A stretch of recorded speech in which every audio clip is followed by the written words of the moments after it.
Hi, this is Steve Garland, head wrestling coach at the University of Virginia, giving my weekly Virginia Wrestling video newsletter. We had a very good weekend as a program this weekend. I was very happy with our guys. It's the best I've seen our guys wrestle collectively in a long time, and it was I'm going to go through the matches, but I just, definitely wanted to start by saying, the preface to the video, by just saying how excited we are to continue to see the development of our team and what they're buying into and what they're executing out there. And as a coach, nothing makes you happier than when you harp on something for 6 weeks and it actually gets done on the mat. It's incredible feeling. I think the guys are in a great place in togetherness, to see them cheering for each other and the vibe that was on the bus and the way these guys were together.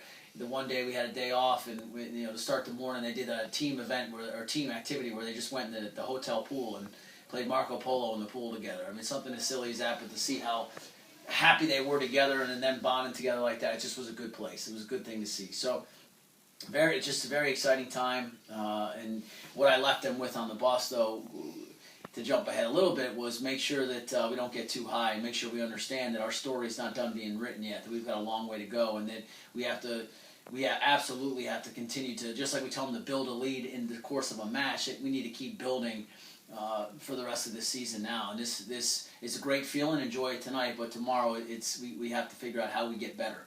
And so that's where we left it. So the Gardner-Webb match, I'll just do the highlights for that one. The highlights were, very quickly is, of course, Jack Mueller comes out just like he's been doing all year and got a technical fall to start the match. Then Will Mason looked great and gets a win. And that probably should have had the major decision, but got taken down off his own shot at the end because he was hustling, trying to make it happen, to try to get bonus points for the team, which, again, is what we've been preaching. Attack, score points. Don't worry about the win and the loss. Just keep putting points on the board, and that's what he did. So that was awesome. 41, George DiCamillo gets a fall. 49, Krivas did not wrestle well. He ended up losing 2-1, I believe it was. And it's a good kid. It's a very good kid. National qualifier ranked guy, but he definitely, we feel like, has the ability to beat guys like that and better, and he didn't do it. 57, Andrew Atkinson looked amazing again. Major decision to national qualifier, one of the best guys on their team. A guy who's been in the national rankings for the better part of the last 2 years, and Andrew won, I believe it was 8-0 or 9-1, something like that. 65 was interesting. 12th ranked guy in the country, I believe, was what the young man from Gardner-Webb was ranked, and Cam came out and wrestled him really tough. I mean, that kid's a tough, solid competitor, and Cam lost to him 3-1, and we felt like wrestled his tail off and did everything he could. He lost very close in that match. And 74 was one of the weird ones of the night. It was 0-0, and our guy, Ray Bethea, shot in on a double leg, and in the middle of a scramble, the ref called a touch fall on us. And I know I'm not allowed to say anything about an official's judgment, so I'll just say it was an interesting call that I hadn't seen maybe ever in 17 years of coaching. The position they were in, I don't know how you make that call, but he made the call, and so we had to move on. 84 we lost, and 97 we won by major decision, and that put the dual meet away for us. And Chuck Body, I will say, even though he technically lost the heavyweight, wrestled awesome. I mean, he wrestled, again, national qualifier, very talented young man from Gardner-Webb. I believe that kid's record last year was 24-10, and Chuck was tied up with him, goes into overtime. In overtime, we told him, we want you shooting first. This is what we've been talking about all year with our entire program. We're going to be the ones attacking. We're going to go out on our offense. And he did. He shot a great shot. Got taken out of his shot off a scramble, but you know what? That's the way we want our guys wrestling. So we were very proud of Chuck, and we told him that in front of the team.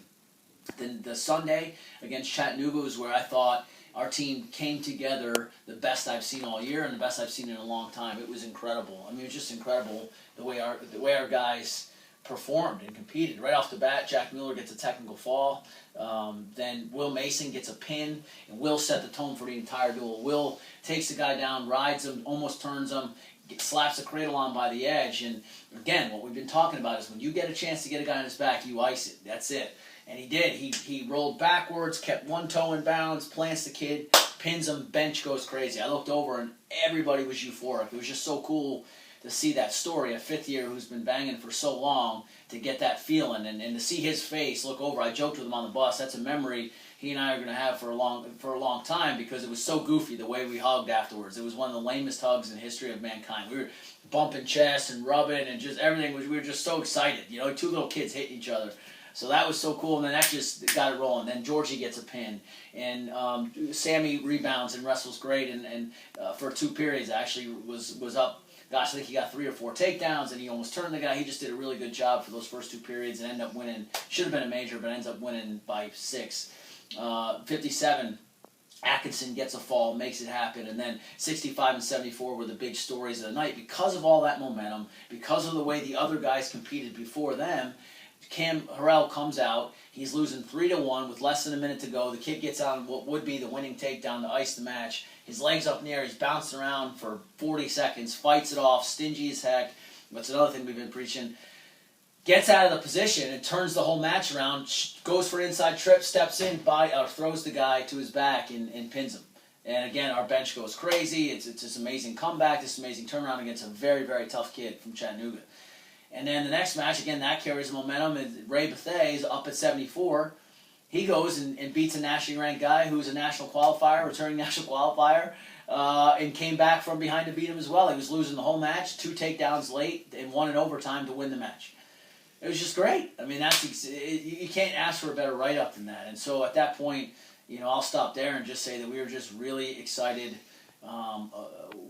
I think it was 31-0 at that point. I mean, against a nationally ranked team. The team was ranked 24th in the country. So, and a team that I know their staff really well. I know how great a job they do with their kids. So I think it was just a good night for us. I felt very thankful, felt very blessed, very grateful to be able to experience that with our team. And just to see the joy on the kids' faces on the way home on the bus was exciting because we've had a lot of trials in the last 2 years. So to see that was admittedly a lot of fun. So hopefully we can keep that fun rolling.